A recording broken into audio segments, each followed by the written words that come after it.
बच्चों ने जो क्वेश्चन पूछे थे कि 3 गलतियां जो स्टूडेंट लाइफ में नहीं करनी चाहिए। ये मेरा भी फेवरेट क्वेश्चन है। पहली गलती, अपना प्रश्न किसी और का बता के नहीं पूछना चाहिए।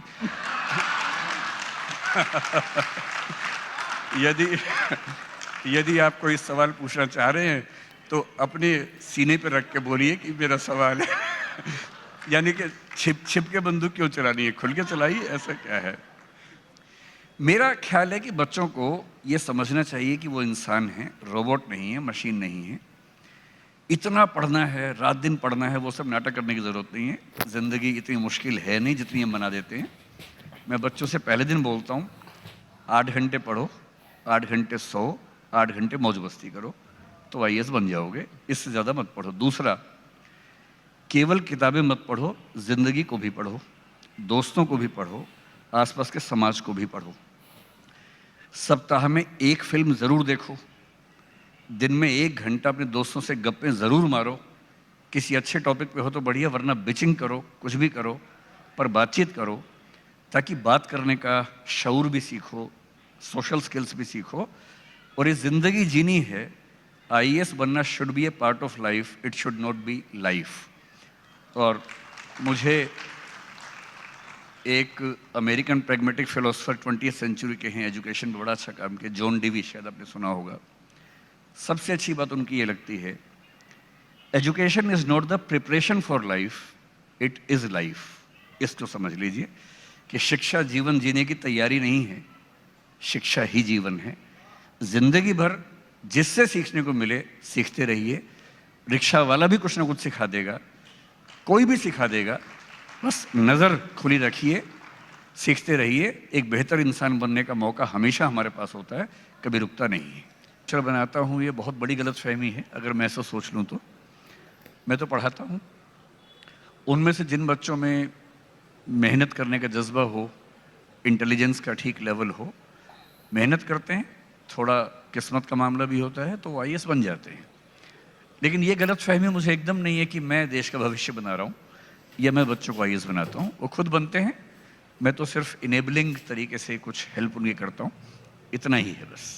और प्रेशर तो है ही, आप जो भी काम करते हैं आप पर प्रेशर है कि व्यूज़ अच्छे आएँ, मुझ पर प्रेशर है कि बच्चे जिस उम्मीद से मेरे पास आए हैं उन्हें वो ज़रूर मिल जाए, तो वो हम हैंडल करते हैं, डेफिनेटली कर लेते हैं। विकास सर, इस प्रेशर में पेरेंट्स का कितना प्रेशर है? क्योंकि लोग बच्चों पर प्रेशर की बात करते हैं, मैंने आपके ऊपर प्रेशर की बात कर ली। क्या आपको लगता है कि ये जो आईएएस की जो कोचिंग होती है उसमें कम से कम एक दिन, शायद लास्ट डे हो, पेरेंट्स की भी कोचिंग होनी चाहिए कि भाई इतने प्रेशर को कैसे हैंडल करना है, कम से कम रिजल्ट के बाद कैसे हैंडल करना है? मेरे ख्याल से पेरेंट्स की कोचिंग तो उसी दिन होनी चाहिए जब वो पेरेंट्स बनते हैं। और हमारे देश में बच्चों की कोचिंग से ज़्यादा ज़रूरी है पेरेंट्स की कोचिंग करना। मैं भी एक पेरेंट हूँ और मैं भी इस बात को समझता हूँ। एक अजीब सा भय बच्चों के मन में रहता है। उनको, मैंने कई बच्चों को देखा, एक जिक्र करूँगा आज एक एग्जाम्पल का भी। जैसे मैं हल्का जिक्र करता हूँ फिर वापस आता हूँ। मुझसे कई लोगों ने पूछा कि इतने विद्यार्थियों को पढ़ाने के बाद ज़िंदगी में सबसे ज़्यादा अच्छा अनुभव कौन सा रहा। मुझे एक एग्जाम्पल याद आता है, आज से करीब 15-17 साल पहले का। एक लड़की मुझसे मिलने आई जिसकी उम्र रही होगी करीब 21-22 साल उस समय, और उसने रोते हुए मुझसे एक बात कही कि मैं गांव में थी, कस्बे में, गांव में कहीं, और वहां मेरे साथ रेप हुआ। और जिस तरह से उसने डिस्क्राइब किया, बहुत ही घबराने वाली बात थी। तो मैंने कहा फिर आपने पुलिस कंप्लेंट तो की होगी, पेरेंट्स से बात की होगी। उसने कहा मैं दुनिया में ये बात किसी से भी डिस्कस कर सकती हूँ, आपसे कर सकती हूँ, अपने पेरेंट्स को नहीं बोल सकती। क्योंकि जब मैं छोटी थी कुछ रिश्तेदारों ने ऐसी हरकतें की थी और मैंने जब अपनी माँ को बोला तो मेरी माँ ने मुझे डांट के भगा दिया। और उस लड़की के मन में एक ही सपना था, बोले मुझे नौकरी नहीं चाहिए, मैं जिंदगी जी लूंगी। मेरा मन करता है कि मैं पुलिस बनूं और कम से कम अपने इलाके में किसी और बच्ची के साथ ये ना होने दूं। और मेरी ज़िंदगी का सबसे सेटिस्फाइंग समय वो था जब 3-4 साल की मेहनत के बाद वो लड़की आईपीएस बनी अभी वो आईपीएस है। अब क्योंकि ये एग्जाम्पल मेरी तबीयत थोड़ी ख़राब है, थोड़ा बियर करना पड़ेगा आपको।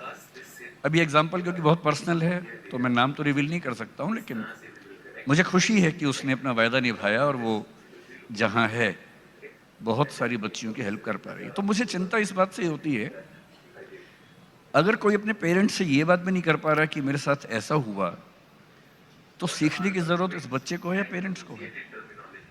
और मेरे ख्याल से हमारे देश में कोटा में जो सुसाइड्स इतने सारे होते हैं, दिल्ली में तो क्योंकि बच्चे बड़ी उम्र के होते हैं, समझदार हो जाते हैं, लेकिन कोटा में तो बहुत छोटे बच्चे होते हैं। और यदि बच्चे सुसाइड करते हैं तो मैं साफ साफ कह रहा हूँ, एक बहुत प्रसिद्ध कविता है, उसकी एक लाइन है, दिखाई दे या ना दे पर शामिल ज़रूर होता है, हर खुदकुशी में दरअसल हत्यारा शामिल होता है। खुदकुशी खुदकुशी नहीं होती, हत्या होती है। अंतर सिर्फ इतना है कि वो एक आदमी ने मर्डर नहीं किया, समाज ने मिलकर किया है। और जब समाज मर्डर करता है तो वो खुदकुशी उसका नाम है। और समाज एजेंट बनाता है पेरेंट्स को, और पेरेंट्स गलत नहीं होते हैं, पेरेंट्स पे अपना प्रेशर बहुत ज़्यादा है सोसाइटी का। मैं ये नहीं कह रहा कि पेरेंट्स को टांग दीजिए, पेरेंट्स पर भी बहुत प्रेशर है, लेकिन पेरेंट्स को समझना पड़ेगा कि अगर समाज के प्रेशर को उन्होंने बढ़ा के या उतना का उतना बच्चे पर डाल दिया तो फिर पेरेंट होने का मतलब क्या हुआ। तो पेरेंट्स को तो ढाल होना चाहिए अपने बच्चों के लिए, ना कि और प्रेशर क्रिएट करने वाला मैकेनिज्म होना चाहिए। तो उनकी ट्रेनिंग ज़रूरी है। सर थोड़ा सा आपके टीचिंग स्टाइल की बात करते हैं। विकास सर, मैंने सुना है कि आप इंग्लिश में भी कोचिंग लेते हैं, पर उसमें आप 40% हिंदी बोलते हैं। ये क्या बात है? मतलब इंग्लिश बोलना इतना जरूरी, इंग्लिश में पढ़ाना इतना जरूरी, अगर हिंदी फिर भी बोलनी पड़ रही है तो, या कोई और कहानी है इसकी? नहीं, इसकी दूसरी कहानी है। मतलब हमें अंग्रेजी बोलने में दिक्कत नहीं है, हम 3 घंटे की क्लास इंग्लिश में लेते हैं, ऐसी कोई दिक्कत मुझे नहीं है। प्रॉब्लम ये है कि जो बच्चे आईएएस के लिए पढ़ने आते हैं हमसे, उनमें से 90% वो हैं इंग्लिश मीडियम में, जो इंग्लिश मीडियम के बच्चे हैं। इंग्लिश उनके लिए लिखने का मीडियम है, समझने का नहीं है। और कम से कम जोक्स का तो एकदम नहीं है, हंसी मजाक का तो एकदम नहीं है। So when I took the first class in English medium, I continued in English for almost 3 hours, and then one of the students asked me, "Sir, you are speaking in English." And that's what I'm supposed to. This is an English medium class. तो बच्चों ने मुझे कहा, नहीं sir, English medium का मतलब हम जो समझते हैं, लिखवा इंग्लिश में दीजिए, टर्म्स इंग्लिश की यूज कीजिए, पर बोलिए हिंदी, क्योंकि हमें समझ हिंदी में आता है।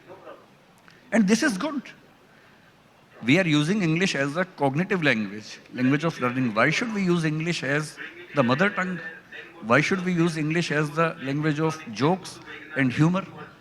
हम अपने तरीके से यूज करेंगे भाषा को। पर सर इंग्लिश स्पीकिंग वालों का कोई एज है क्या हिंदी बोलने वालों के ऊपर? जरूरी नहीं है। इज्जत तो उन्हें ज्यादा मिलती है। हाँ, ये है, हमारे समाज में यदि कोई इंग्लिश बोले तो लोग मान लेते हैं कि ये बहुत ही समझदार व्यक्ति है, चाहे वो कितनी भी खराब बात बोल रहा हो। और हिंदी वाले को एक प्रेशर होता है ये साबित करने का कि नहीं, मैं अच्छी बात बोल सकता हूँ। मैं आपको एग्जांपल देके समझाता हूँ। हम आईएएस के इंटरव्यूज जब लेते हैं, मॉक इंटरव्यूज, अगर किसी बच्चे की बैकग्राउंड में लिखा हो कि उसने इंग्लिश ऑनर्स किया, मास्टर्स इन इंग्लिश किया, हम प्रिज्यूम करते हैं कि बहुत समझदार बच्चा होगा। कई बार गलत भी साबित हो जाता है। और अगर कोई बच्चा संस्कृत से या उर्दू से या अरेबिक से पढ़ के आया हो, हमारी प्रिजम्पशन होती है कि उस बच्चे के पास बहुत कम चीज़ें होंगी, विजडम कम होगी। गलत प्रिजम्पशन है। उस बच्चे को कम से कम 10 मिनट तो ये साबित करने में लगते हैं कि नहीं, मैं भी समझदार हूँ, और उसके बाद फिर वो अपने आप को साबित करता है। ये सोशल प्रॉब्लम है। हमारी सोसाइटी इंग्लिश को ओवर वैल्यू करती है, जबकि भाषा क्या है?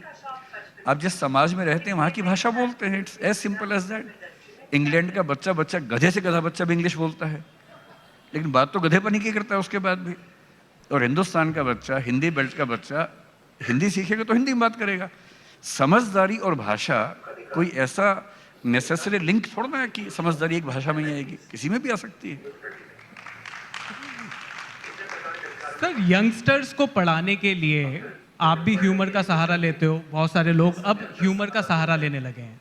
पहले तो सिर्फ लड़की को इम्प्रेस करने के लिए ही सेंस ऑफ ह्यूमर का सहारा लेना पड़ता था, अब पढ़ाने के लिए भी लेना पड़ता है।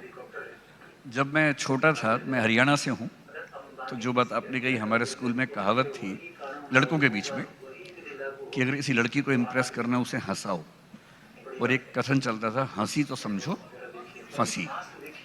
तो हम तो उसी जनरेशन से सुन सुन के बड़े हुए।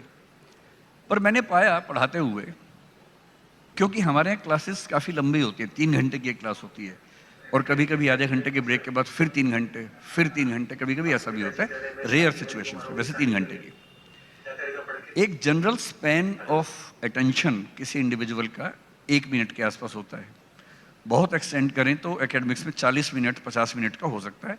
इसलिए आप देखेंगे कि स्कूल्स में, कॉलेजेस में लेक्चर का जो ड्यूरेशन है that is 40 minutes 50 minutes on an average. हमें 3 घंटे पढ़ाना होता है। तो एक ज़रूरी चीज़ है कि बच्चों को बार बार रिफ्रेश करते रहें। रिफ्रेश का बटन तो है नहीं कंप्यूटर की तरह से आपने दबाए और रिफ्रेश हो गए। तो हमारा मैकेनिज्म है रिफ्रेश करने का कि हंसी मजाक करें, और मजाक के थ्रू उन बच्चों को वो ज़ोर से ठहाका मारें, थकान दूर हो जाए, फिर से बात शुरू कर दें। लेकिन इसमें 2 बातें ध्यान रखने की होती हैं। एक तो हंसी मजाक इतना ना हो कि मेन कंटेंट छूट जाए, ऐसा भी कई बार होता है। और दूसरा, सैडली हंसी मजाक करने की एक तमीज़ होती है जो कई लोग ध्यान नहीं रखते हैं। तो सिर्फ आईएएस बनने में ही पावर नहीं है, आईएएस बनाने में भी पावर है। बहुत पावर है, आईएएस बनाने में बहुत पावर है। और अभी तो बहुत इंटरेस्टिंग बात है, पिछले 2 साल में जो नया, जब से सोशल मीडिया पे एक्टिविटी बढ़ी, मैं बहुत एक्टिव हूँ नहीं मेरी कुछ क्लासेस लीक हो गई तो कई हज़ार लोगों ने उसकी क्लिप बना बना के शेयर करने शुरू कर दी अपने चैनल्स पे।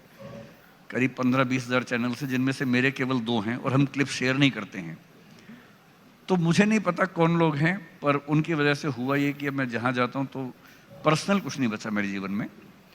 लेकिन एक बहुत इंटरेस्टिंग फिनोमेना क्या हुआ, इस बीच में कुछ बहुत सीनियर किस्म के लोग, including A cabinet minister in the centre, including a chief secretary of one state government, उन लोगों ने मुझे फ़ोन किए और कहा कि हम रोज़ आपकी क्लास देखते हैं and we have become your students.